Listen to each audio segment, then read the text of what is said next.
확인됐습니다. 또한 피해자의 차량 안에서 피고인의 머리카락이 발견됐고 범행 도구에서 피해자의 혈흔과 피고인의 지문이 추가로 검출됐습니다. 따라서 피고인 백현우를 살인 혐의로 구속 기소하는 바입니다. 피고인 공소사실 인정합니까?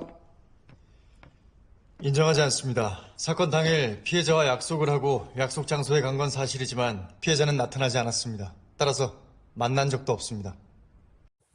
Halo, perkenalkan, nama saya Utin Feriska Wulandari dengan nomor mahasiswa A101-222-1158. Video sebelumnya adalah potongan dari cuplikan di Korean drama yang berjudul Queen of Stars di episode 15 dan di menit ke-32.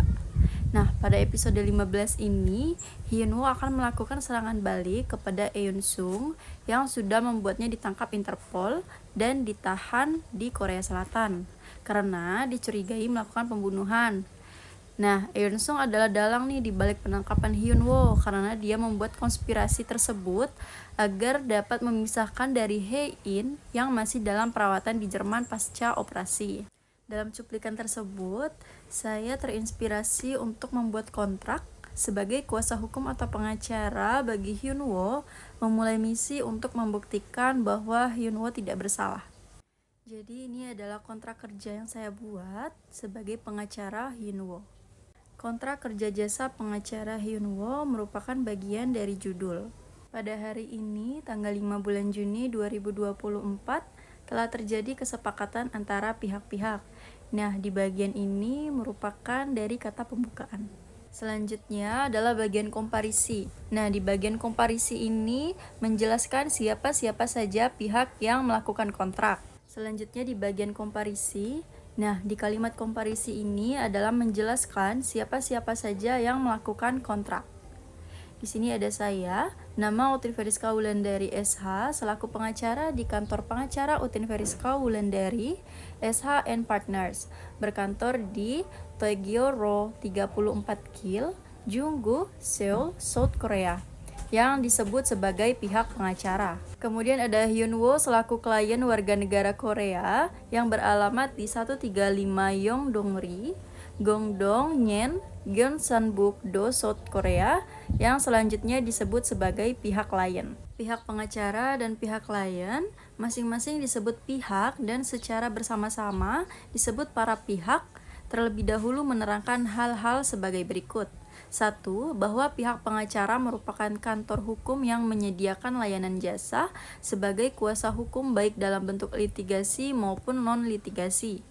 2. Bahwa pihak klien merupakan perorangan yang memerlukan jasa hukum dari pengacara untuk menangani masalah yang sedang dihadapi. 3. Bahwa agar masalah tersebut dapat diselesaikan dengan memenuhi syarat hukum yang berlaku, pihak klien membutuhkan jasa dari pihak pengacara dalam kelangsungan proses hukum. Nah, di sini merupakan bagian dari resital. Berdasarkan hal-hal tersebut di atas, para pihak selanjutnya menerangkan dengan ini sepakat dan setuju untuk membuat dan menandatangani kontrak perjanjian ini dengan syarat-syarat dan ketentuan sebagai berikut. Nah, di sini merupakan bagian dari ruang lingkup. Pasal 1, definisi. Nah, bagian ini merupakan bagian dari ketentuan umum. Pasal 2, maksud dan tujuan. Nah, pasal 2 ini merupakan klausula spesifik, di mana di ayat pertama menjelaskan jasa hukum yang diberikan oleh pihak pengacara kepada pihak klien merupakan hasil dari kesepakatan antara pihak. Ayat 2, berdasarkan pasal 1 ayat 2 di dalam perjanjian ini, pihak pengacara akan memberikan layanan jasa hukum guna mengurus dan memperjuangkan kepentingan dan hak-hak hukum pihak klien. Ayat 3, pihak klien memberikan kuasa kepada pihak pengacara untuk membela dan menyelesaikan masalah sesuai ketentuan dan syarat-syarat yang berlaku dalam undang-undang. Selanjutnya ada di pasal 3 ruang lingkup juga merupakan klausula spesifik. Kemudian di pasal 4, pasal 5, dan pasal 6 merupakan klausula transaksional, di mana di dalam kontrak ini saya menjelaskan mengenai jangka waktu kontrak, biaya jasa hukum, dan sistem pembayaran. Di pasal 7, saya menjelaskan hak dan kewajiban dari pihak klien dan pihak pengacara, di mana di pasal ini merupakan bagian dari affirmative covenants. Lalu di sini ada pasal 8 yang saya tulis di dalam kontrak saya, yaitu penyelesaian sengketa, yang dimana di sini disebut sebagai klausula antisipatif. Demikian kontrak ini dibuat dalam 2 rangkap asli masing-masing ditandatangani oleh para pihak di atas kertas bermaterai cukup, 1 rangkap asli untuk pihak pengacara dan 1 rangkap lainnya asli untuk pihak lain, yang dimaksudkan sebagai alat bukti yang sah bagi para pihak masing-masing mempunyai kekuatan hukum yang sama. Masing-masing perjanjian ini berlaku sejak ditandatangani kedua belah pihak. Nah, kalimat ini merupakan pernyataan kontrak sebagai alat bukti.